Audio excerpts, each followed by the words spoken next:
سمت جرأت و ہمت کا ہے اظہار، سیدھی بات روایات صحافت کا علم بردار، سیدھی بات۔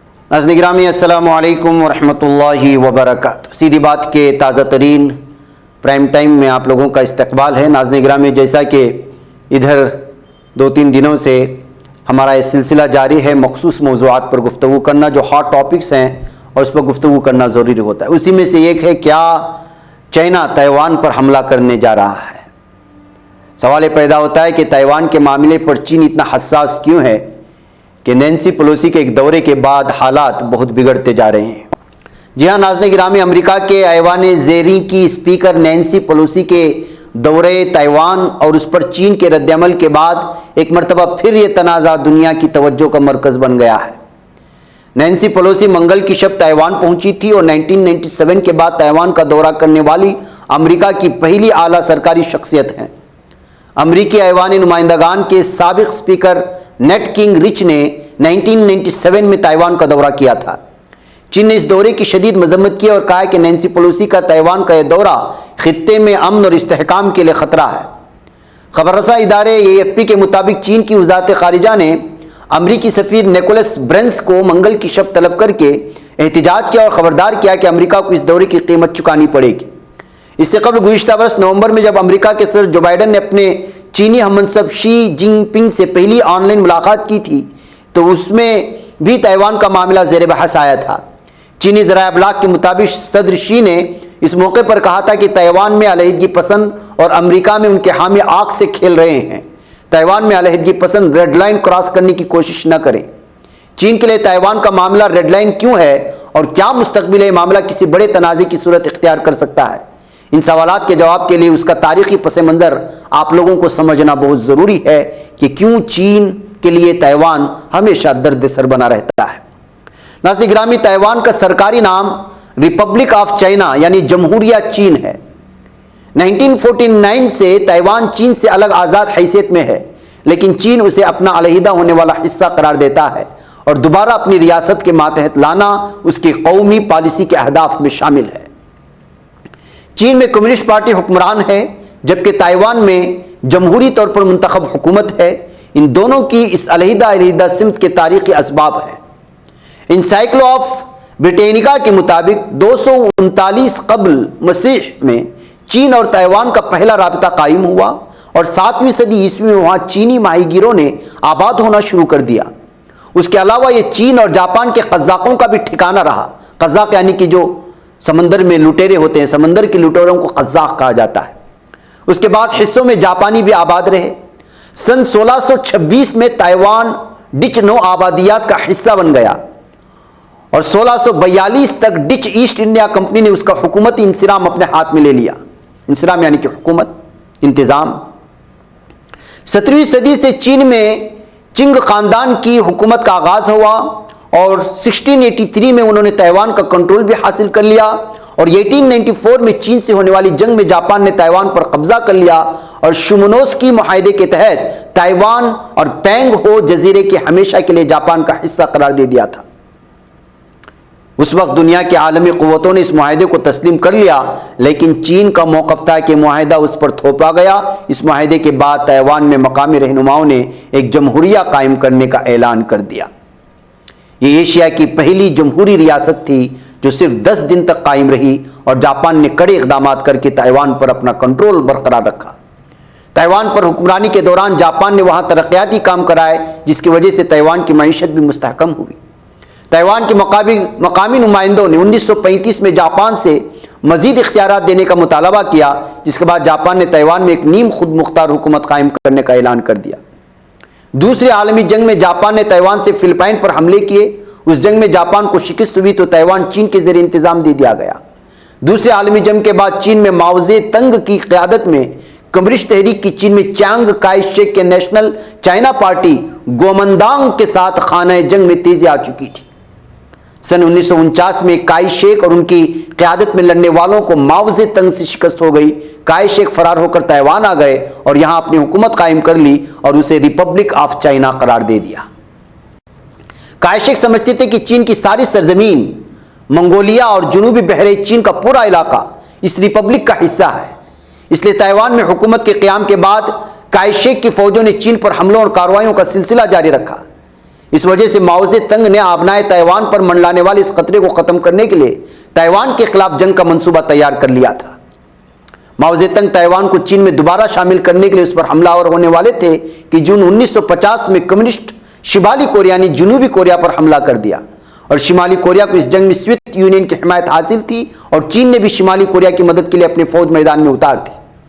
अमेरिका के खारिजा उमूर की तारीख मुरतब करने वाले दफ्तर खारिजा के ऑफिस ऑफ हिस्टोरियन के मुताबिक सर्द जंग में मशरकी एशिया से मुतालिक अमेरिका की पॉलिसी आबनाए ताइवान में कशीदगी बढ़ने का बाइस बनी।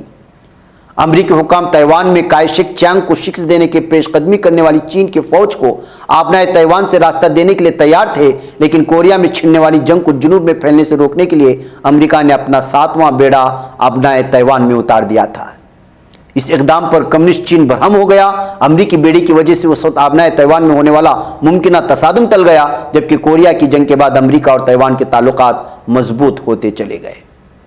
ऑफिस ऑफ हिस्टोरियन के मुताबिक 1954 में अमेरिका ने खित्ते में कम्युनिस्ट असरात को रोकने के लिए South East Asia treaty organisation, जिसको सेटू कहा जाता है, इत्तेहाद बनाया और ताइवान के साथ मुश्तरका दिफाई इत्तेहाद बनाने पर भी खुली बहस का आगाज कर दिया। चीन ने खित्ते में होने वाली इस पेशरफ्त को अपने लिए खतरा तस्वुर किया और सितंबर 1954 में आबनाए ताइवान के जजीरों पर बमबारी भी की। बाद 1960 की दहाई में अमेरिका ने वियतनाम जंग से निकलने के लिए चीन से रवाबित बढ़ाने का आगाज किया और अक़वाम मुत्तहिदा में चीन की नशिस्त ताइवान पर कायम जमहूरिया चीन के पास थी, जो 1971 में अवामी जमहूरिया चीन को दे दी गई। अमेरिका ने 1979 में चीन से बाकायदा सिफारती ताल्लुकात का आगाज किया था। उसी बरस अमेरिका की कांग्रेस में ताइवान रिलेशन एक्ट मंजूर किया गया था। बहरकैफ नाज़रीन गिरामी, चीन ताइवान को अलहदगी इख्तियार करने वाला सूबा करार देता है और उसे दोबारा चीन में शामिल करना उसकी पॉलिसी का हिस्सा है। अक्टूबर 2020 में भी आबनाए ताइवान में कशीदगी में इजाफे के बाद सदर शी जिनपिंग ने इस अज़्म का इयादा किया था, लेकिन माहिरीन के नज़दीक ताइवान से मुतालिक चीन की पॉलिसी महज किसी इलाके को अपने हुदूद में दोबारा शामिल करने तक महदूद नहीं। चीन में 1839 से 1949 तक के दौर को तहकीर की सदी यानी सेंचुरी ऑफ ह्यूमिलिएशन कहा जाता है। इस दौर में चीन पर चिंग खानदान की हुकूमत और जमहूरिया चीन को मगरबी क़ुव्वतों की मुदाखलत का सामना करना पड़ा था, जिसे चीन में कौमी तहकीर से तहबीर किया जाता है।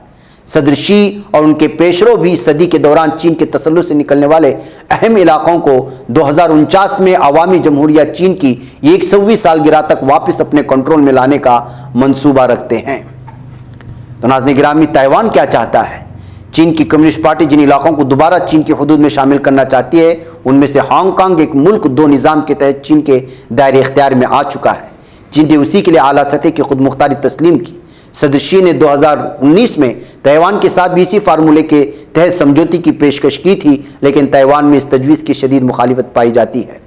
अमरीकी think tank council of foreign relations के मुताबिक अगरचे ताइवान 1949 से 1987 तक मार्शल लॉ के तहत रहा और 1992 में पहले इंतखाबात हुए, उसके बाद 1996 में पहले सदारती इंतखाबात हुए, इसके बाद से वहाँ मुख्तलिफ सियासी जमातों का इख्तिदार मुंतकिल हो रहा। ताइवान पर किताब इन चार्टर्ड स्ट्रीट के मुसन्निफ रिचर्ड बुश का कहना है कि ताइवान के लोगों की जमहूरियत से वाबस्तगी की वजह से वहाँ चीन की एक मुल्क दो निज़ाम की पॉलिसी की मुखालिफत पाई जाती है। इनका मानना है कि हांगकांग में चीन के क्रैकडाउन की वजह से ताइवान में चीन पर अदम एतमाद में इजाफा हुआ है। बहरकैफ नाज़रीन गिराम में काउंसिल ऑफ फॉरेन अफेयर्स के मुताबिक ताइवान के अवाम को अक्सरियत मौजूदा सूरत हाल यानी स्टेटस को बरकरार रखना चाहते हैं। मौजूदा हैसियत में ताइवान का अपना निज़ाम हुकूमत है और उसके पास अपनी फ़ौज भी है। अमेरिका समेत दुनिया के ज़्यादातर ममालिक ताइवान के साथ गैर रस्मी ताल्लुकात रखते हैं। इसे अक़वाम मुत्तहिदा में रुकनियत हासिल नहीं, लेकिन दुनिया की कई आलमी तंजीमों में नुमाइंदगी मिल चुकी है। इसके बावजूद चीन ताइवान को अपने दायरे इख्तियार में लाने के लिए दबाव बढ़ा रहा है, जिसके बारे में मुबस्सरीन का ख्याल है कि इसकी एक वजह अमेरिका के साथ खित्ते में बढ़ती हुई सर्द जंग है।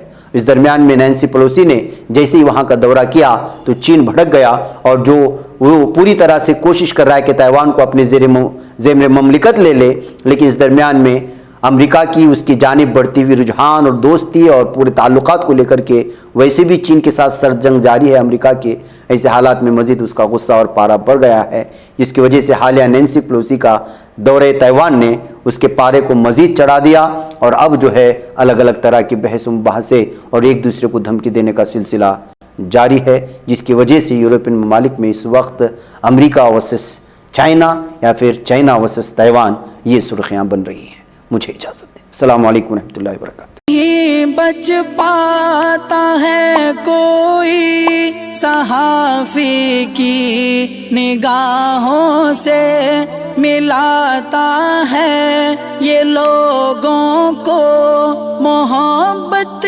کی پناہوں سے، کرم اور درد مندی کا ہے ایک سنسار، سیدھی بات عزیمت جرأت و ہمت کا ہے اظہار، سیدھی بات عزیمت جرأت و ہمت کا ہے اظہار، سیدھی بات۔ یہ چینل حق نگر بن کر کچل دیتا ہے فتنوں کو،